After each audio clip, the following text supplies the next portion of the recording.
Imaginemos uma comunidade inteira, subitamente paralisada. Como assim, paralisada? Tipo, as pessoas ali não contraíram uma doença física, sabe? Não houve um desastre natural, nem nada do tipo. Uhum. Mas de um momento para o outro, elas simplesmente pararam de ajudar os mais vulneráveis. Pararam de visitar os doentes. Nossa. Pois é. Pararam de crescer e de se comunicar com o mundo exterior. E a fonte dessa paralisia coletiva não é um vírus invisível. É algo bem mais palpável, né? Exato. A fonte vem diretamente de um móvel de madeira, localizado lá na parte da frente da sala em que elas se reúnem. O púlpito. Isso mesmo. Boas-vindas a quem nos ouve para mais esse mergulho profundo. Hoje a gente tem em mãos um material que, olha, nos obriga a olhar para as estruturas de liderança de uma forma quase assustadora. Assustadora de tão crua, com certeza. Sim. É o texto O Púlpito que Ecoa na Igreja, do presbítero Marcos Benedito. Nossa missão aqui hoje é investigar a anatomia de uma comunidade. E tentar entender como as intenções de quem lidera moldam isso tudo. Perfeito. Moldam de forma absoluta a saúde mental, emocional e espiritual de quem é liderado.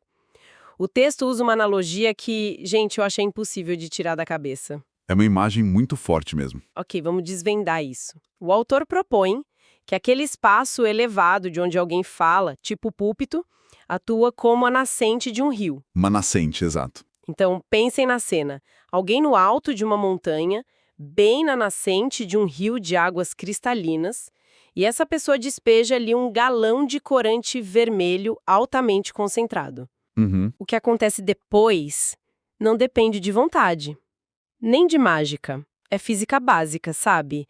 Essa cor vai descer pela correnteza e tingir as pedras, as margens, absolutamente tudo que estiver no caminho. É um efeito em cascata. Inevitável. E essa imagem do corante na água ilustra perfeitamente o conceito de contágio cultural e emocional que o texto aborda. Contágio cultural. Faz muito sentido. Porque, a gente costuma olhar para um palco, ou um púlpito, como um simples móvel, né? Um elemento arquitetônico. Um lugar prático para a pessoa ser vista, apenas. Sim, mas a premissa central aqui é que esse espaço é o epicentro cultural do grupo. Ele funciona como uma vitrine cristalina. Uma vitrine que revela o coração da liderança, sem filtro nenhum. Exatamente. É dessa nascente que fluem não apenas as palavras ali do discurso, mas as atitudes silenciosas, as microexpressões e as intenções ocultas. As intenções ocultas são o que mais contamina, né? Sem dúvida. A tese é que o coração de quem lidera molda o comportamento de toda a base, de cima para baixo. Existe uma transferência inevitável. Se a água lá em cima é saudável, a base floresce. Uhum. E se a nascente está adoecida, a comunidade inteira adoece por tabela. Nossa, o que torna isso tão fascinante para mim é a dinâmica do espelhamento. O reflexo da liderança. Isso, o texto estabelece uma regra de causa e efeito implacável sobre como as atitudes escorrem da liderança para a nave da igreja. A nave, para quem não sabe, é o espaço físico onde as pessoas sentam, os bancos. Isso, a área da congregação. E o argumento é super direto. Se lá da frente procede amor e acolhimento, as pessoas ali nos bancos aprendem a amar e a se acolher. É o fluxo natural. Sim, se brota a graça, a comunidade entende que existe espaço para errar e aprende a perdoar. Mas tem o reverso da medalha, né? E é um soco no estômago. Porque se esse espaço de liderança vira um lugar frio, duro e vingativo, a comunidade não vai magicamente virar um oásis de carinho. De jeito nenhum. Ela vai mimetizar essa dureza. Ela se torna um reflexo milimetricamente exato dessa vingança. Se conectarmos isso com um cenário maior, a gente acha a raiz bíblica e histórica que o autor usa para fundamentar esse espelhamento. Qual seria? O Evangelho de Mateus, no capítulo 12, versículo 34. É lá que está aquela máxima famosa. Aquela do coração? Essa mesma. A boca fala do que está cheio o coração. Profundo. E quando a gente aplica isso à liderança, a função do púlpito muda radicalmente de figura. Ele atua como um amplificador de caráter. Ou seja, ele não inventa nada. Exato. Não inventa virtudes ou defeitos do nada. Ele só pega o que já existe no íntimo daquele líder, tipo as inseguranças, a arrogância ou a compaixão, e projeta isso em alta definição. Para centenas ou milhares de pessoas. E o que assusta é perceber que semana após semana, uma multidão está bebendo dessa água. Uma água que veio do reservatório íntimo de quem está no comando. Nossa. Mas olha, isso me obriga a fazer um contraponto aqui. Manda. Porque a teoria desse espelhamento do amor soa muito bem quando a água está limpa, né? No cenário ideal, sim. Só que a realidade humana é bem mais complexa. Se um líder for apenas amor, graça e tolerância 100% do tempo, não tem perigo aí Perigo de quê, exatamente? de criar uma comunidade fraca, permissiva, sabe? Onde vale tudo. Em algum momento, a liderança não precisa ser dura. Não é papel de quem guia também dar aquelas broncas para manter a ordem? Essa distinção que você trouxe é vital. A gente precisa separar as coisas para não confundir liderança firme com a patologia do púlpito doente. Tá, e qual é a diferença prática? Existe um abismo enorme entre correção e opressão. A correção verdadeira, mesmo quando é muito dura, tem como objetivo o crescimento do indivíduo. Ela puxa a pessoa para cima. Exato. Ela diz, olha, você errou, mas eu estou aqui para te ajudar a consertar. A opressão, por outro lado, usa a dureza só para manter o controle e o poder. A diferença está na intenção de ajudar versus a de dominar. Isso. Quando o texto fala de um púlpito que acusa, fere e constrange, ele está descrevendo um ambiente de terror psicológico mascarado de zelo religioso. Terror psicológico é uma expressão pesada, mas muito real. E para ilustrar isso, o autor resgata o confronto histórico de Jesus com os escribas e os fariseus. Ele faz uma referência a Mateus 23, versículo 4. Que é um texto ótimo sobre a diferença entre autoridade e autoritarismo, né? Muito. Ali Jesus acusa os líderes de atarem fardos pesados e insuportáveis nos ombros das pessoas. E eles mesmos não moviam um único dedo para ajudar a carregar. Gente, isso é o retrato da liderança tóxica em qualquer esfera. Seja na empresa ou na empresa. Exatamente. Aquele chefe ou líder que distribui a carga, coloca metas desumanas, exige perfeição da equipe, mas na hora do esforço some. E não se responsabiliza quando dá errado, né? Nunca. É uma liderança baseada puramente no peso. E o que é fascinante aqui é a ironia que o texto levanta sobre isso. Qual ironia? O fato de que esses fariseus e doutores da lei eram a elite intelectual da época. Eles tinham um conhecimento técnico insuperável. Eles conheciam a regra de cor. Exato. Mas o alerta que fica é que ter doutorado no assunto não significa compreender a essência da coisa. Falta a vivência do espírito da regra, né? Sim. Quando o foco da liderança vira só cobrança e manutenção de status, o conhecimento vira arma. Uma arma de intimidação. E a religião perde a vida, fica um negócio burocrático e frio. O conhecimento sem misericórdia não ilumina. Ele cega e fere. E eles ainda trancavam a porta do reino dos céus. Não entravam e bloqueavam quem tentava entrar. Aqui é que a coisa fica realmente interessante na análise. Porque a gente tende a achar que o pior que pode acontecer com uma liderança ruim é a reunião ficar chata. Discursos monótonos, reuniões entediantes. A gente pensa, líder e arrogante, vai ser um sermão chato. Mas o diagnóstico do texto dá um passo muito mais profundo. Vai bem além do tédio. Diz que o púlpito doente gera inevitavelmente paralisia. E eu fiquei curiosa com a mecânica disso. Como a atrofia acontece. E isso, como é que a soberba lá da frente se transforma em imobilidade física lá nos bancos de trás? Então não tem nada de místico nessa paralisia. A psicologia moderna explica isso como uma resposta de sobrevivência. Sobrevivência social. Isso. Pensa num ambiente criado por esse líder punitivo. Se a pessoa lá na frente usa a palavra para constranger, apontar falhas, a primeira coisa que se instala é a desconfiança crônica. Todo mundo começa a pisar em ovos. Desconfiando da liderança e passam a desconfiar uns dos outros. A comunidade se fecha. O famoso instinto de proteção, né? Se eu agir, eu posso apanhar. Exatamente. Quando o erro é punido de forma implacável, a cultura do medo domina.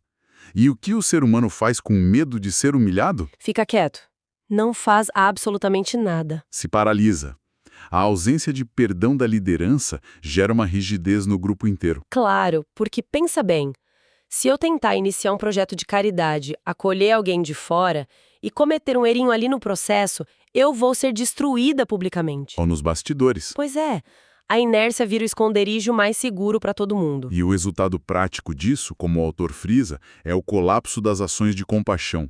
A comunidade para de se mover em direção ao próximo. Ficam estagnados. Acabam as missões, o evangelismo cessa, ninguém mais tem energia para visitar um enfermo ou cuidar de um órfão. Porque toda a energia emocional está sendo gasta tentando não irritar a liderança. Exato. A comunidade vira, como o texto diz, um corpo sem movimento, ignorando o padrão de Jesus lá em Mateus 25. Que é aquele padrão de dar de comer a quem tem fome, né? Isso, dar de beber a quem tem sede. E eles também esquecem o alerta duríssimo de Tiago 2, de que fé sem obras concretas é morta. Nossa, e isso nos força a olhar para o custo humano de tudo isso. O custo que fica ali escondido atrás daquele discurso eloquente. O impacto real nas pessoas. Sim, porque a gente tem que pensar no indivíduo comum. A pessoa que acorda no domingo ou vai numa quarta-feira na reunião buscando algum conforto. Fugindo das pancadas da vida lá fora, né? Exato. E a imagem que o autor traz desse cenário é desoladora. É um grupo de pessoas exaustas, feridas. Desmotivadas. Dá pra ver no olhar a tristeza e a angústia. Fica um clima pesado no ar. E é uma dissonância brutal, porque a placa na porta diz que ali é um hospital para a alma. Mas lá dentro parece um tribunal da Inquisição. E tem um elemento muito perspicaz que o autor traz aí. A intuição da congregação. Como assim? As pessoas percebem mesmo sem entender a teologia por trás. Exatamente.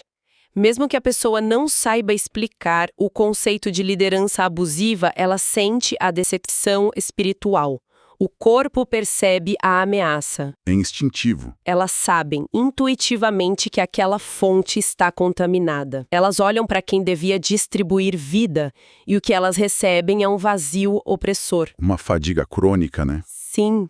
O líder pode usar palavras lindas, ter uma oratória incrível para mascarar a toxicidade, mas o espírito humano sabe quando está sendo envenenado. Faz muito sentido. E às vezes o veneno nem está no que a pessoa diz.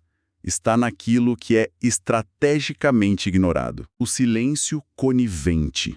É, aquele líder que varre as coisas para debaixo do tapete para manter uma paz artificial. Ou para não brigar com quem tem dinheiro na comunidade. E o autor fundamenta muito bem esse ponto da falsa paz. Ele resgata o profeta Jeremias lá em Lamentações 2, versículo 14. O que Jeremias fala lá? Ele denuncia a liderança que decide não manifestar a iniquidade para manter um conforto. Iniquidade aqui não é só um pecadinho individual. É uma coisa estrutural. Exato. É injustiça sistêmica. Comportamentos que apodrecem as relações. O alerta é que, quando o púlpito se cala diante do que está destruindo a comunidade, a doença cria raízes. O silêncio vira uma toxina letal. Tão letal quanto o discurso agressivo. Caramba! Considerando a gravidade de tudo isso, a gente chega ao grande ponto de inflexão aqui da nossa análise. Como se trata uma nascente tão contaminada assim? A solução não vem de um curso de gestão, eu te garanto. É interessante isso. O antídoto que o autor propõe não é uma nova técnica de oratória. É um retorno radical ao modelo de Jesus. Ele faz um contraste gigante entre a liderança dos fariseus e a postura de Cristo. Sim. Ele enfatiza que Jesus teve o maior púlpito de todos. Podia ser num barco, numa montanha, e nunca usou isso para manipular ou extrair vantagem. O modelo de Mateus 11, 28, né? Vinde a mim os cansados, e eu vos aliviarei. O convite era para encontrar alívio, e não para carregar mais regra pesada. Isso levanta uma questão importante, que nos ajuda a entender a genialidade do contraponto. É como Jesus lidava com o erro. Ah, isso é fundamental. Porque o líder abusivo usa o erro como munição. Para manter a pessoa refém. Exato. Já Jesus, ele confrontava o erro com firmeza. Ele falava duríssimo contra a hipocrisia, mas o objetivo não era destruir a pessoa. Nunca. A verdade era apresentada não como uma espada para decapitar, mas como um bisturi cirúrgico. Para curar a ferida. A diferença está na motivação, é buscar a restauração de quem está quebrado. O modelo saudável sempre junta a verdade e o amor. E para ancorar essa restauração, tem uma convocação no texto que muda totalmente o significado lá do móvel de madeira. A mudança de palco para altar. Exatamente. O autor defende que o púlpito tem que deixar de ser palco e voltar a ser altar. O peso semântico disso é gigante. Palco é para artista, né? É para receber aplauso, luz. Quem está no holofote acha que é o centro do universo. E o altar, biblicamente, é o oposto disso. O altar é renúncia, é sacrifício. É um lugar de morte do ego, quebrantamento. A água só tem chance de voltar a ser pura se quem está na nascente tratar o próprio orgulho e se render. E o manual prático de como esse líder no altar deve viver no dia a dia está lá na primeira carta de Pedro, capítulo 5. Os versículos 2 e 3, certo? Isso. Ali tem a barreira de proteção contra a toxicidade. A instrução é pastorear não por ganância e principalmente não como dominadores. Nada de enfiar regra goela abaixo. A alternativa exigida ali é governar servindo de modelo, sendo o exemplo. Porque o exemplo visual arrasta muito mais do que a retórica. É aquela regra do comportamento humano. Não adianta falar bonito se você não vive aquilo. Se a vida cotidiana nos bastidores não tem mansidão e serviço, a mensagem evapora. A fonte continua turva, porque ninguém segue quem não admira nos bastidores. Verdade. Então, o que tudo isso significa, afinal? É a hora de amarrar os conceitos, né? Isso. Chegando ao fim da nossa jornada pelas ideias do presbítero Marcos Benedito, a gente pode sintetizar que tudo obedece à gravidade cultural. O que está lá em cima desce. Exato. O que é vivido ou tolerado lá no alto da liderança vai escorrer, ganhar velocidade e se multiplicar na base. É inescapável. Se a nascente for jogo de poder e manipulação, a base vai ser apática. O veneno silencioso age. Em contrapartida, se tiver verdade e amor lá na nascente, a correnteza leva a liberdade. E aí a comunidade consegue fazer o que foi chamada para fazer. Amar o próximo e transformar a sociedade. Perfeito. E qual é a linha de chegada dessa reflexão? A linha de chegada nos leva ao princípio do apóstolo Paulo em 1 Coríntios 11, versículo 1. Sede meus imitadores, como também eu sou de Cristo. É o limite máximo da autoridade, né? Sim, uma liderança só é segura quando ela mesma é liderada. O púlpito saudável é só uma placa de trânsito. Apontando para onde? Apontando para fora de si mesmo, direcionando todo mundo exclusivamente para o modelo que é Cristo. A igreja só avança assim. E essa noção de que tudo que a gente consome ali na nascente molda a gente e deixa uma provocação muito forte para quem nos ouve. Uma provocação para o dia a dia. Sim, porque a gente falou do domingo, da reunião, mas quando a porta abre para a rua, a dinâmica não some. Ela só se espalha, né? Exato. Se a liderança é a fonte no domingo, o que acontece na segunda-feira de manhã? A pessoa que sentou ali no banco, absorveu aquela cultura, vai para o escritório. Volta para casa, para os amigos. E aí, essa pessoa inevitavelmente vira uma nova nascente para essas outras pessoas ao redor. Olha o peso disso. A pessoa reproduz o que bebeu. A grande questão para vocês refletirem agora é: nos nossos espaços de convivência, no nosso trabalho, na família, a gente está derramando no mundo a cura ou exatamente o mesmo veneno que bebemos no domingo? Muito profundo. É um efeito cascata que não acaba. Fica aí muito